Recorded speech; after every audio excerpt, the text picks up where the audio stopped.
Өдрийн минь хэд хоногийн өмнө хүүхдийн баяр болж өнгөрлөө.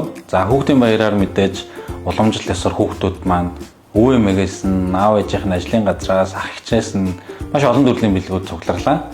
За энэ олон төрлийн бэлгүүд дотор мэдээж чихэр жимс амттан гас гадна бэлэн мөнгө маш их хэмжээгээр цугларсан. За би тэгээ хүүхдүүдтэйгээ бас паркаар зугааллаа.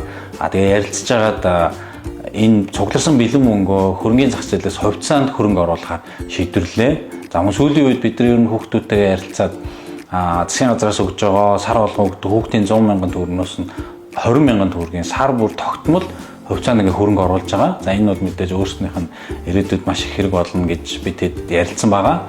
Манайх хүүхд ахчуудаа зориулаад 6 сарын 7-ыг дуустал үнцаасны дэд дансны хураамжийг ердөө 1 төгрөг болгосон байгаа. Манай үйлчилгээ маань болохоор Hype application дотор Stock Club үнцаас арилжаа хэсэг дотор байрладаг. Та амжиж хүүхдүүдэд данс нээж хөрөнгө оруулж эхлээрэй.